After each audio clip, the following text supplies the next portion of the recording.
Allah, the most beneficent and the most merciful. Today our topic is the last sermon of the Holy Prophet, peace be upon him. यानी हमारे प्यारे नबी करीम सल्लल्लाहु अलैहि वसल्लम का आखिरी खुतबा. इस चैप्टर में हम पढ़ेंगे कि हमारे प्यारे नबी की पैदाइश कब हुई, आप किस फैमिली से बिलोंग करते थे, आपने हिजरत क्यों किया और आपने अपने आखिरी खुतबे में क्या कहा. Hazrat Muhammad, peace be upon him, the Prophet of Islam, was born in 571 AD at Makkah. He belonged to the noble family of Quraysh. Our Holy Prophet Muhammad, peace be upon him, is the last of the Prophet. The Quraysh used to worship idols and did not believe in one God. Hazrat Muhammad, peace be upon him, asked the Quraysh not to worship their false gods. He told them that he was Prophet of God and asked them to worship the one and the only true God. हमारे प्यारे नबी की पैदाइश 571 AD मक्का में हुई. आप कुरैश की Nobel family से belong करते थे. कुरैश के लोग एक अल्लाह पर यकीन नहीं रखते थे, वो झूठे खुदाओं की इबादत करते थे. हमारे प्यारे नबी ने इन लोगों को बताया कि हमें सिर्फ एक अल्लाह की इबादत करनी चाहिए और उसी पर ही यकीन रखना चाहिए. तो इन्होंने हमारे प्यारे नबी की मुखालफत शुरू कर दी, जिसकी वजह से मुसलमानों का मक्का में रहना मुश्किल तरीन होता चला गया.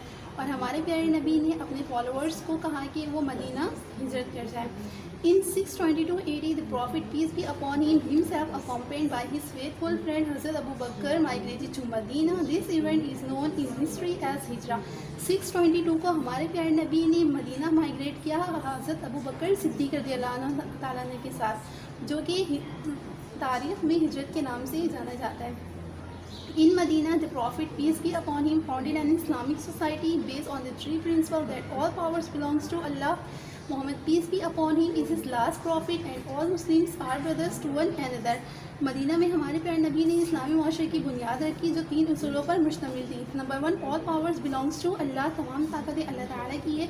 हज़रत मोहम्मद सल्लल्लाहु अलैहि वसल्लम इज़ हिज लास्ट प्रॉफिट, और हमारे प्यारे नबी अल्लाह ताला के आखिरी पैगंबर हैं.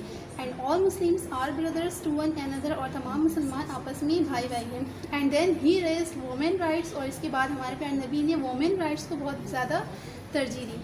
In the 10th year of Hijrah, the Prophet together with his followers went to perform Hajj at Makkah. हिजरत की 10वीं साल हमारे प्यारे नबी करीम सल्लल्लाहु अलैहि वसल्लम अपने फॉलोअर्स के साथ मदीना मक्का मुकर्रमा हज करने के लिए तशरीफ़ ले गए. On this historic occasion, he addressed a very large gathering of Muslims on Mount Arafat. Mount Arafat में हमारे प्यारे नबी ने मुसलमानों की एक लार्ज गैदरिंग से ख़ताब किया. This address prove to be his last Hajj sermon, और ये खुतबा हमारे प्यारे नबी का आखिरी खुतबा साबित हुआ. In this sermon he once again repeated the message of Islam. इस खुतबे में, अपने इस आखिरी खुतबे में हमारे प्यारे नबी ने इस्लाम के मैसेज को रिपीट किया. And then he said, there is no God except Allah, he is the only Allah, none share his authority and power. He fulfilled his promise and helped his prophet against the forces of evil. आपने फरमाया कि अल्लाह के सिवा कोई माबूद नहीं, तमाम उसकी ताकत और इक़्तिदार में कोई शरीक नहीं, और अल्लाह ताला ने अपना वादा पूरा किया हमारे प्यारे नबी की मदद करके.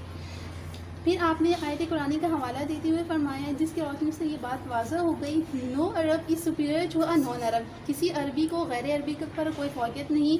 Nor is a white man in any way better than a black man, किसी गोरे को किसी काले पर भी कोई फौकियत हासिल नहीं.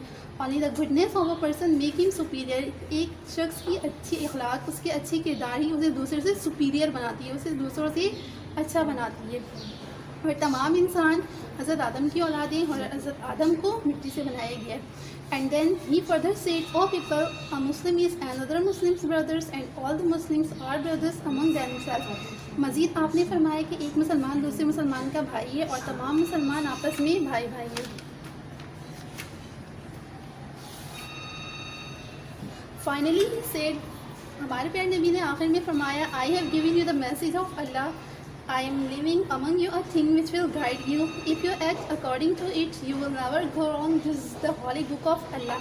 हमारे प्यारे नबी ने आखिर में फरमाया कि मैंने आप लोगों तक अल्लाह ताला का पैगाम पहुंचा दिया है, और आपके बीच एक ऐसी चीज़ छोड़े जा रहा हूँ जो आपकी रहनुमाई करेगी. अगर आप इसके मुताबिक अमल करोगे तो कभी गलत राह पर नहीं जा सकते, क्योंकि अल्लाह ताला की मुक़द्दस किताब कुरान पाक है. Although the prophet peace be upon him is no more with us, we have the holy Quran to give us guidance. We should read it daily and try to understand what it teaches. If we make a habit of acting according to its teaching, we will very soon achieve our former greatness in the world. ہماری رہنمائی کے لیے قرآن پاک موجود ہے. ہمیں اس کی روزانہ تلاوت کرنی چاہیے اور اس کی تعلیمات کو سمجھنے کی کوشش کرنی چاہیے. اگر ہم اپنی عادت بنا لیں اس کے مطابق عمل کرنے کی تو جلد ہی ہم کامیابی حاصل کر سکتے ہیں.